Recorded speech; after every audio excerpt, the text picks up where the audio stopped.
মাঝে গোবর পড়ে গেছে, কি করবো? খেয়ে নাও। গোবরটা আমার দিয়ে করে দাও। তুই কেন নিবি? যখন সবকিছু সমান ভাগে ভাগ হচ্ছে, গোবরটাও সমান ভাগে ভাগ হবে।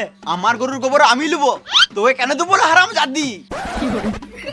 এটা তোর গরুর গোবর কি প্রমাণ আছে? আমারও তো হতে পারে। তাহলে তুই ভিডিও দেখা। আমার ঘরেও তো খড় রাখা থাকে, তোর গরু দেখায়, তখন আমি কিছু বলি? তাহলে আমার ঘরে তো ঘাস রাখা থাকে, তোর গরুটা খায়, আমি কিছু বলি? সেদিন রাতে তোর গরুটাও তো খুলে গেছিল, কে বেঁধেছিল? আমিই তো বেঁধেছিলাম। হ্যালো, আর সেদিন যে জল ঝড়টা দিছিল, তোর মাঠে গরুটা ছিল, কে আনলো?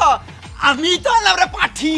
ছোটকি, তোর গরু এটা লাদে নাই। তোর গরুর লাদকে আমি দেখি নাই, একদম পাতলা পাতলা লাদে। এবার কি, আগে আমার গরুটা পেট খারাপ ছিল, 100 টাকা ওষুধ খাইছি, এখন এরকম মিলা দে। আমার গরুর গোবর আমি লুবো। না, আমি লুবো। আমি লুবো। না, আমি লুবো। আমি লুবো। না, আমি লুবো। আমি লুবো। তোরা পরের দিন লিস, আমি আজকেরটা নিলাম।